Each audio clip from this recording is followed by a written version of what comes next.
It's the art of conversation. It's the practice. Like, when was the last time you sat down and talked for 20 minutes straight without looking at your phone? Probably a work meeting today, honestly. not to break the point of that question. Damn, that's yeah. Okay. For most people, they would say, I don't know. Certainly for me, it basically only happens in this podcast or when I'm FaceTiming with my girlfriend. And those are like the only times when I feel totally focused on one thing. It's like therapeutic to me to like sit and have this back and forth in this environment where we're so like hyper connected that like we've actually lost connection because of how connected we are. I think that's something too, and I wouldn't attribute our connection necessarily entirely to running, but that's one of the things I appreciate so much about running is the easy community that just is involved. Like when I first moved to Oxford, that was literally the first thing I looked up is let me find a way to connect with people. Running was the easiest way to do that. And same thing, I just ran the 3 days of Silamo, which I'll share my victory that's rock. Cool. Shout out to this if you're watching it on YouTube. Yes. But I went, again, my wife doesn't travel with me for races. I can't convince her to go to the middle of nowhere, Arkansas, unfortunately. But went there knowing no one, no crew, no pacers, and was still able to connect with some awesome, awesome people. And the core thing that we had going was running. And that's one thing I love about this community, whether it's road racing, I'll especially point it to trail and ultra community, but there's just such a community around running no matter what. Like you're in Boulder, I'm in Oxford, Mississippi. That's thousands of miles apart. And yet we're still able to connect over this platform and over a shared love of something. What's the running community like in Mississippi? In Oxford specifically, it's very road heavy. It takes a lot to get any elevation gain. So I'm a little unique in my ultra running tendencies right now, but it's a really good community and it's really cool. And in your way of talking about how you're running with Kara and being able to essentially almost pull a podcast every day, I get to run with college professors in like poli-sci departments and the chemistry department. A couple that run some nail salons down in New Orleans. And so being able to connect with just such a diverse and interesting group is just a lot of fun, but it's a pretty good and vast community here in Oxford specifically. So I love this comment around I moved there and I searched for community. One of the questions that I get more frequently than not on social media is like, how do I find community in my XYZ? I just moved to blah, blah, blah. How do I build a network of running friends here?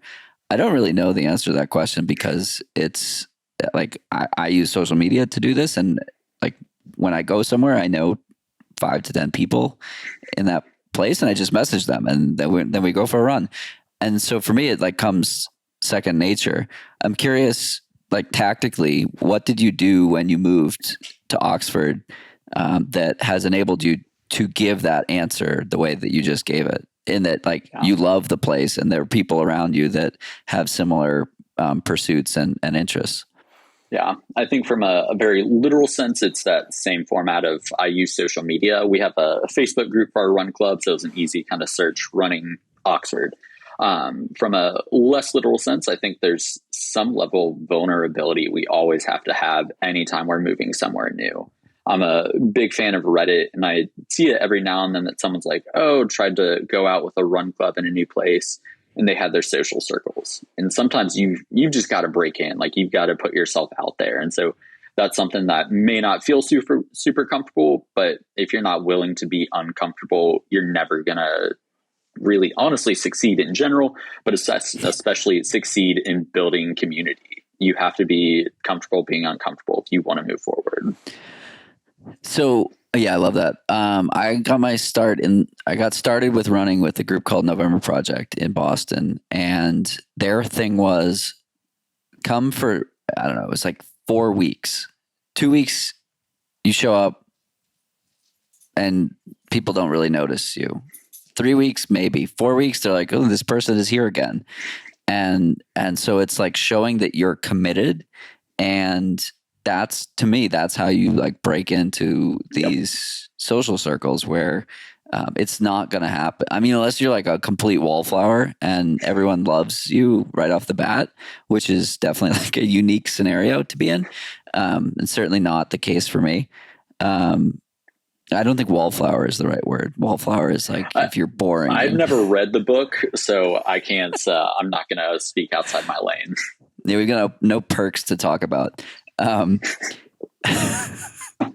Okay, so anyway, the point is like the secret to anything is consistency, but the secret to building community or like immersing yourself in a community is like commit to going somewhere 4 times, the same class, the same group, the same evening, the same like whatever it is, so that you get the other people that are there at that time, I guess.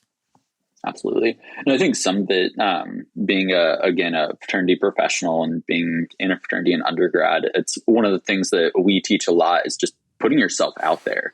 So much of what we do in college, even as just like children on the playground, it's just like being willing to go up to someone, introduce yourself. And again, especially when it comes to something like a shared interest that you're literally going to run with someone, it can be a lot easier if you're just willing to share your name and say what you're doing. And I think we overcomplicate running and building relationship and building communities sometimes. And I think it's just as easy as like put yourself out there, introduce yourself, and be willing to talk. Totally. And everyone craves it. And it's like a fundamental need, even if you're an introvert.